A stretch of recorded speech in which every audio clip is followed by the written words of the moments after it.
맞죠? 크게 받아야 돼, 많이 받아야 처벌이 돼. 될 수도 있고 안 될 수도 있고. 아, 뭐야. 왔다 갔다 합니다. 뭐야?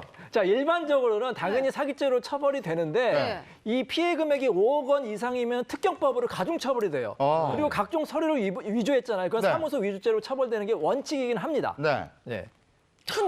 근데 처벌이 안 된다. 친족 간에는 근데 아니 재산 범죄는 처벌이 안 되는 친족 상도례 이런 거 있잖아요. 아, 그렇죠. 잘 그것 아시네요. 때문에. 일반적으로 사기죄는 재산범죄이기 때문에 부부간이나 가족간은 처벌이 안 되고 그걸 친족 상대라고 하잖아요. 네. 근데 문제는 뭐냐면 5억 원 이상인 경우에 특별법이 적용이 되는데 특별법에는 친족 상대 규정이 없어요. 규정이 없기 때문에 이 경우에 처벌할 수 있느냐 이런 의문이 생길 수가 있잖아요. 네. 근데 우리 죄형법 중에 이런 게 있거든요. 유추해서 금지. 비슷한 규정이 있다고 막 이렇게 유추 해석하면 안 되는 건데 근데 그거는 피고인에게 불리할 경우에 금지되는 거지 이 사건 같은 경우는 유리하잖아요. 그 친족 상대의 규정을 유추 적용하면 본인이 처벌이 안 되기 때문에 네. 유리하게 해석한다고 해서 일반적 대법원 판례가 나왔는데 그럴 경우에는 친족 간에는 처벌하지 마라. 그런 대법원 판례가 있습니다.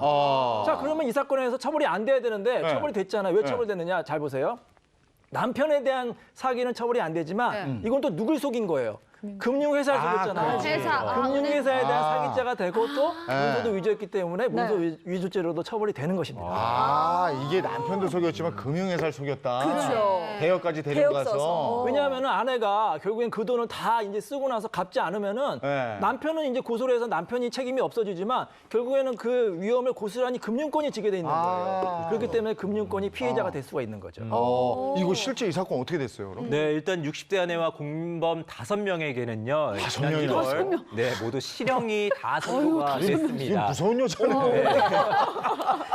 이제 아내 A 씨는요, 이 특가법 등에 관한 법률 위반과 사문서 위조로 이제 혐의가 기소가 됐고 징역 2년이 선고가 됐습니다. 그리고 그 대출 중개 브로커 B 씨에게는 징역 4년이 선고가 됐고요. 나머지 공범에게는 각각 징역 1년 6개월씩이 선고가 됐습니다. 이 법원은요, 아내가 범행의 전면에 막 나서지는 않았지만요, 네. 공범을 이용해서 범행 일체를 지시하고 주도했기 때문에 죄질이 좋지 않았다, 이렇게 양형 이유를 밝혔습니다.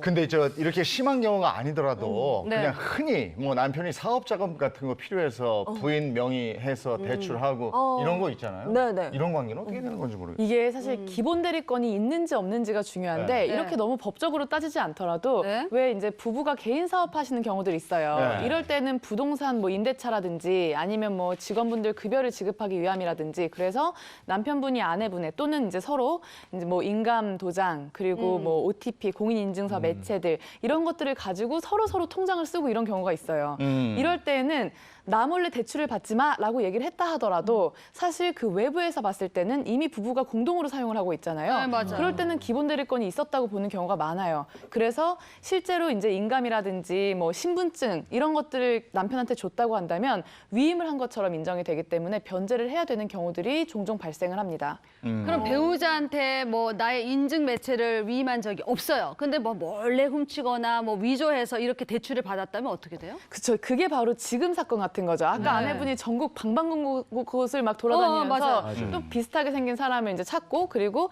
나 11억 원 가지고 튈게요 막 이랬잖아요. 그런 부분들을 녹음을 하셔야 돼요, 남편분이. 그것 외에도 이제 이 아내가 그 대역들하고 통화했던 내용들이 있을 거예요. 있겠죠. 그리고 은행에 방문했을 때 CCTV도 있을 맞아, 거고 맞아. 등기소 갔을 때도 그런 것들을 증명하면 이거는 기본 대리권이 없었던 거다라는 게 인정이 될 수 있고 그렇다면은 책임을 지지 않을 수 있습니다. 근데 그런 경우도 있잖아요. 배우자가 카드 몰래 그 지갑에서 카드 빼서 막 긁고 막 쓰고 다니고 막 그러잖아요. 그렇죠. 그럼 어떻게 돼요? 원칙적으로는 절도가 되죠. 다른 사람의 카드를 몰래 훔쳤기 때문에 절도가 되고 또 이런 경우가 있어요. 10만 원만 쓰라고 해서 100만 원 쓰면 그 횡령죄가 되거든요. 근데 부부 간에는 또 가족 간에 처벌이 안 되는데 이 경우에 처벌이 돼요. 왜냐하면 보세요. 신용카드를 막 쓰면은 결국에는 남편도 아내도 피해를 보지만 또 누가 피해를 받아요? 결국에는 카드 회사가 피해를 받잖아요. 카드 회사에 대한 사기죄가 되고 실제 대법원 판례도 있으니까 조심하시기 바랍니다.